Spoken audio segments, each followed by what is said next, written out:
If you enjoy true mysteries, please subscribe. It's been reported that aliens have abducted thousands of people all over the world. Many of these abductees claim to have been taken aboard spaceships where they were subjected to medical examinations and other experiments. Some say they were even impregnated by alien sperm and gave birth to strange-looking babies. While there's no proof that any of this is true, it makes for fascinating speculation. Perhaps the most famous alien abduction case is that of Betty and Barney Hill in 1961.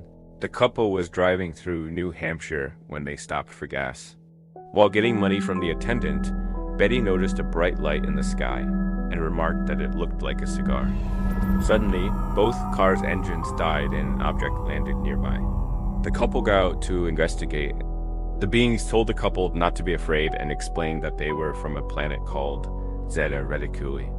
They then led the couple to their spaceship, which resembled a giant saucer, and beamed them aboard using powerful tractor beams.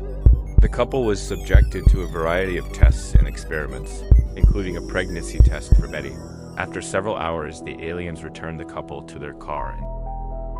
The next day, Barney began having flashbacks to the previous night, and soon realized that he had been abducted by aliens.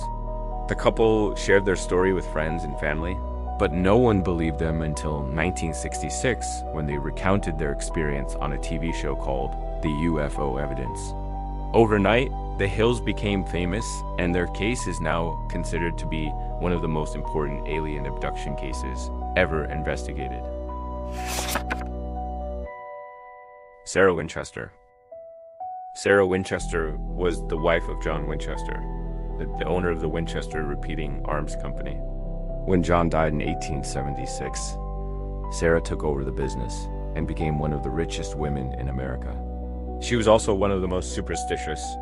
Sarah believed that the ghosts of everyone who had died from Winchester rifles were haunting her and her family, so she did something drastic. She sold her house and moved to San Francisco, where she began searching for a new home.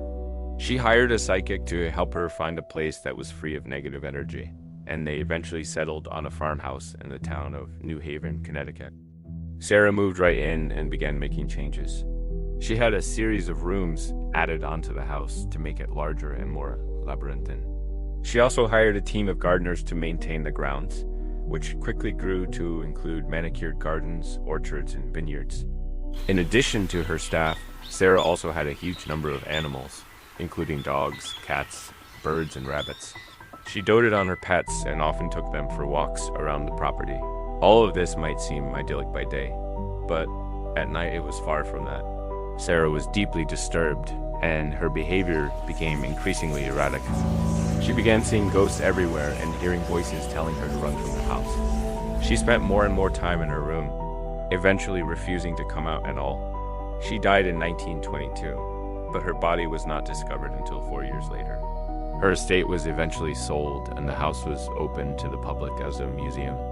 Visitors report feeling uneasy in the house, and some have even claimed to see Sarah Ayres' ghost wandering the halls. The ghost train. For decades, trains have been associated with death and the supernatural. For example, the ghost train, an apparition that is said to appear in the middle of the night and vanish without a trace by morning. Perhaps this is because train wrecks were common in the early 1900s, and the eerie whistle of an approaching locomotive has become synonymous with impending doom. If you hear the whistle of an approaching train in your dreams, don't be fooled by its ethereal beauty. For when the ghost train passes, it takes its passengers to an unknown destination, and no one ever returns. Bloody bones. The first time a new homeowner renovates a house, they usually expect to find some surprises. Old wiring, outdated fixtures, and maybe a hidden wall or two. But no one expects to find human bones. That's exactly what happened to one couple in Illinois, though when they decided to put their own personal touch on their new home. They tore down a closet only to reveal a set of human bones hidden behind the wall. It turned out that the bones belonged to an 11-year-old boy who had died in a house 100 years earlier. The boy had been the victim of foul play, and his killer had gone to great lengths to hide his body. The bones were eventually turned over to the authorities, but no one really knows what happened. What do you think happened? Let me know in the comments. If you want more real-life true mysteries, please subscribe, because sometimes the truth can be stranger than fiction. New tales every Thursday night. Subscribe if you dare.